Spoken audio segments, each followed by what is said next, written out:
যে কোনো জ্বর, যত কঠিন জ্বর হোক, সর্বোচ্চ 72 ঘন্টার মধ্যে ভালো করে ফেলা সম্ভব। কিভাবে? ওই এক জ্বরের চিকিৎসা সবচেয়ে কঠিন বলছি কেন? বললাম যে জ্বরটা আনআইডেন্টিফাইড, কিন্তু জ্বরের সবচেয়ে সহজ চিকিৎসা আছে জানেন?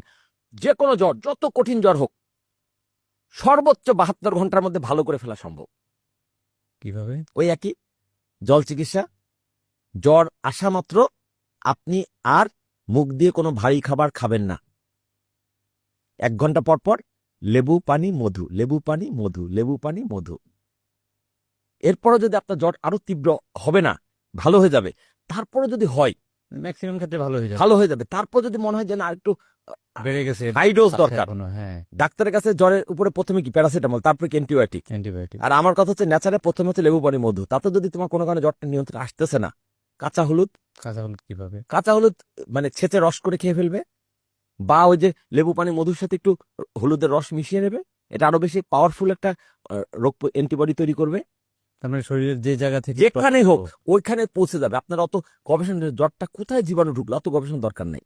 আবার দেখেন হাদিসে কি এসছে, 1 রাতে জ্বরের বিনিময়ে তোমাকে গুনাহ মাফ করে দেওয়া হবে, দেয়া হতে পারে, রাইট? আছে কিন্তু হাদিসে। হ্যাঁ, তার মানে কি, জ্বর হচ্ছে কি বলা হচ্ছে, দোজকের উত্তাপ, আগুনের উত্তাপ। মানে জ্বর হলে একটা গরম হয়ে যায়, গাটা কষ্ট হয়, এই কষ্টটা বোঝানো হচ্ছে দোজকের উত্তাপ তোমার শরীরে চলে এসছে। এর মাধ্যমে আল্লাহ পাক গুনাহ মাফ করবেন।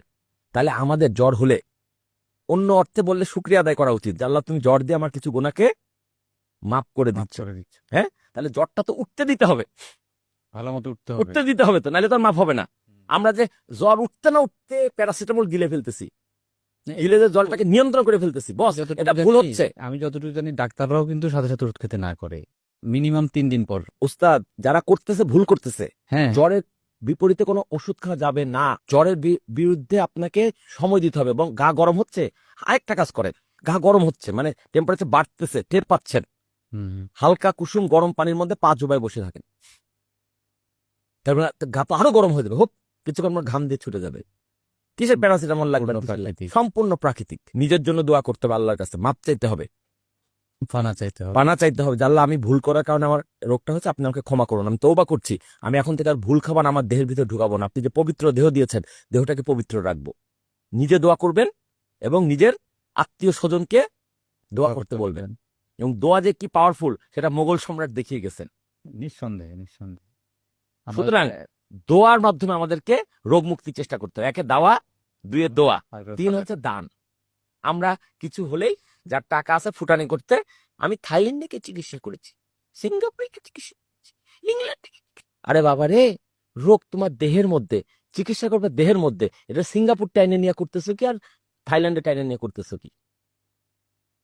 ওই দেশের চিকিৎসা এত ভালো হলে ওই দেশের লোক মরে কেন? ওই দেশে গড়াই কি আমার চাইতে বেড়ে গেছে? জাস্ট চিকিৎসার নামে ব্যবসা চলতেছে।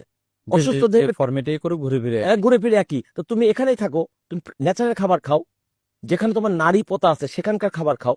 নারী পথা বলতে বোঝাচ্ছি যে আগেকার দিনে বাচ্চা তো হাসপাতালে হতো না, হতো কোথায়? বাড়িতে। বাড়িতে বাড়িতে হওয়ার পর মায়ের পেট থেকে আলাদা করার পর তার নারীটা কেটে দেওয়া হতো, কয়েকদিন এখানে নারী থাকতো, এটা পুঁতে রাখতো। এটা পুঁতে রাখতো। যেখানে পুঁতে রাখে ওই জায়গায় যে ফল গাছটা যদি থাকে, ওই গাছের ফল ওই ব্যক্তির জন্য মহা ঔষধ। তার মানে নিজে আপনার উচিত আপনার দাদি নানি দাদির কাছে জিজ্ঞেস করা, যদি বেঁচে থাকে, বা মায়ের কাছে, আচ্ছা মা, কারণ আমি আপনি কিন্তু হাসপাতালে হইনি, আমাদের প্রজন্ম, আমরা কোনো কোনো দায়ের তত্ত্বাবধানে বাড়িতে দাদি বাড়ি বা নানি বাড়ি হয়েছে, ঠিক আছে?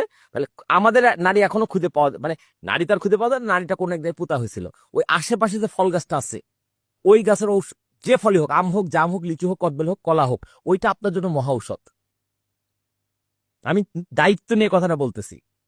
কিন্তু এখনকার প্রজন্মের নারী কোথায়? মেডিকেল বর্জ্য হয়ে চলে গেছে, কোথায় গেছে জানে না। আমি এক্স্যাক্টলি এটা না জানলেও আমি এটা জানতাম যে যে যে জায়গায় আমাদের জন্ম, ওই প্রাকৃতিক ভাবে ওই এলাকার যে খাবার দাবার, ওইটা আমার জন্য ঔষধ, ওইটাই ওষুধ। এটা একসাথে নারী হিসেবে কাজ করে। আরেকটা জিনিস বলি, উদ্ভিদের বর্জ্য মানুষের খাবার, মানুষের বর্জ্য উদ্ভিদের খাবারের খাবার। উদ্ভিদের বর্জ্য বলতে বোঝাচ্ছে ফলমূল। নিজের ফল তো গাছটা নিজের ফল নিজে খায় না, ওটা তার জন্য অতিরিক্ত, ওইটা মানুষের খাবার। আর মানুষের মলমূত্র উদ্ভিদের সার। ঘুরে ফিরে যে ফর্মে মাটি থেকে সব আসছে, আবার মাটিতে যেতে হবে। আমি যে এলাকায় থাকবো, সেই এলাকার আশেপাশে গাছের খাবার খাবো, সেই এলাকার ফলমূল খেয়ে আমি বেঁচে থাকবো, আবার আমার মলমূত্র ওই এলাকার মাটিতে মিশে যাবে।